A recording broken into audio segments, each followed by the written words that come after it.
Hello, everybody, and welcome to For the Love of Paul McGrath's podcast and Villa AM for all the news from Friday the 15th of August, being delivered to you in bite-sized form on Saturday the 16th of August. And first of all, happy opening day to all of you who celebrate. We are only a few, if you are listening to this, we're only the bones of about 7 hours, if you're listening to this on podcast, from the start of our Premier League Odyssey this year. And if you're watching this on YouTube, we're only about 5 hours from the start of our Premier League Odyssey this year. So I will be upfront and honest that there was so much that really happened yesterday in and around Aston Villa that either this one is going to take a small bit longer than 8 minutes, which we normally try to bring it in on, or I might just pick and choose and leave out some of the bits and pieces because there was quite a lot that went on around Aston Villa yesterday. And I'm going to start off with one of the more mad things that happened, where Aston Villa were fined £125,000 by the Premier League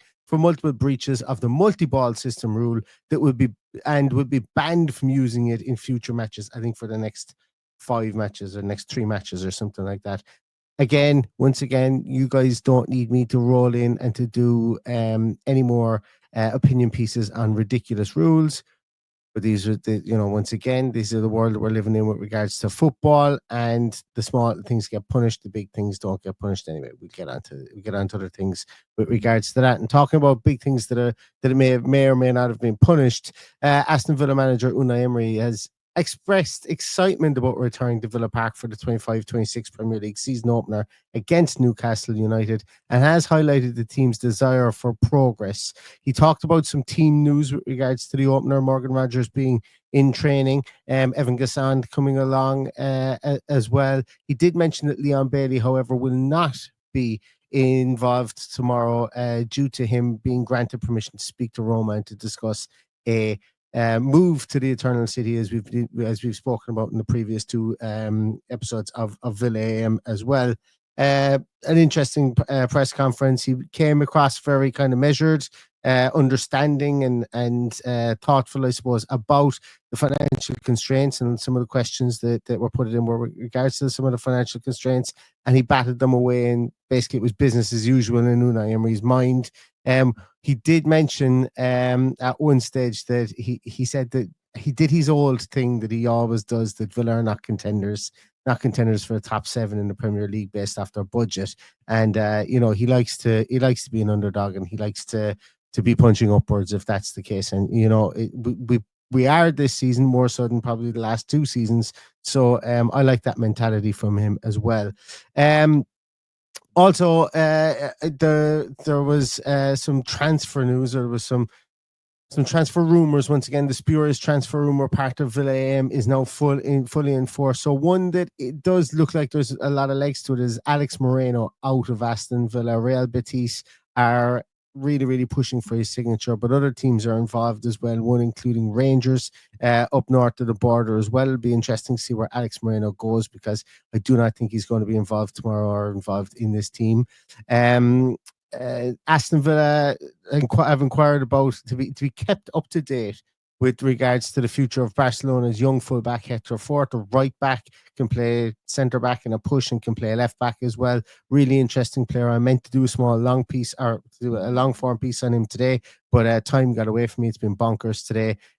Barcelona are reluctant to let him go for peanuts, but they may be forced to let him go for playing time. So it'll be interesting to see what comes from that one. Also, Aston Villa are tipped to pursue Leicester City's Ghanaian winger Abdul Fattah, injured last year, but an incredibly talented player, and Leicester would have definitely missed him last year. He wouldn't have kept them up, but definitely would have been is an exciting player. Once again, obviously we know we're under constraints, so we can't really put too much faith in us signing a player like that as well.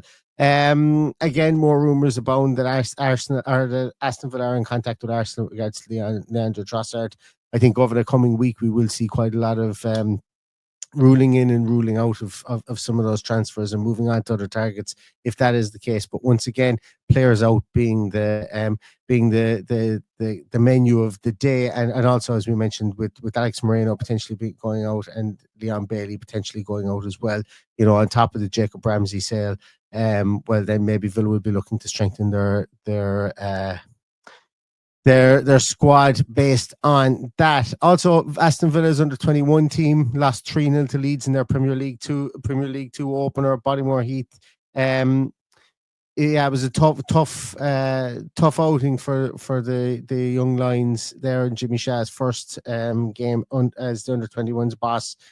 Gave some good minutes to some good players there. Mohamed Kone signed Ivorian, the young player that was only signed this off season, 18-year-old midfielder. He got the start in there. Adam Borland played and was captain, and a lot of the players that Jimmy Shah would have used in the under-18s were played as well tonight. TJ Carroll played also. But the interesting thing from that game was there was no Jamaldine Jimaloba, there was no Tristan Rowe, and there was no George Hemmings as well. So with some players being held out from the senior squad for Aston Villa, potentially we will see those in the match day squad tomorrow, or at least at the very least traveling to the stadium on the day to be part of the backup players that can come in if there's any injuries as well. So players that we've seen over the course of this off-season excel could be on that bench tomorrow and could be in for a Premier League debut potentially if things were to go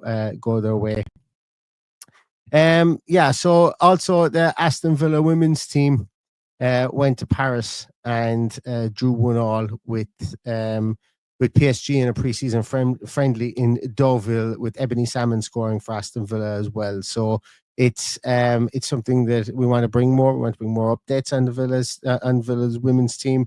They had a fantastic end to the season last year. We're hoping they can carry that into this year as well. We did have long form podcasts on them last year, but Paddy and Stephen couldn't find the time to do them themselves. So even mini updates in Villa AM would be the very least that we think that they deserve. And should we be able to bring back a women's dedicated women's podcast, weekly podcast as well, we will do that. And if anybody out there wants to do that and help us out, we would be absolutely delighted to have a female voice on the podcast as well, or another male voice if you do go down and watch the women quite a lot as well. So lastly, I want to leave you with something that one of our more senior members said of the men's team, and that's Yuri Tielemans.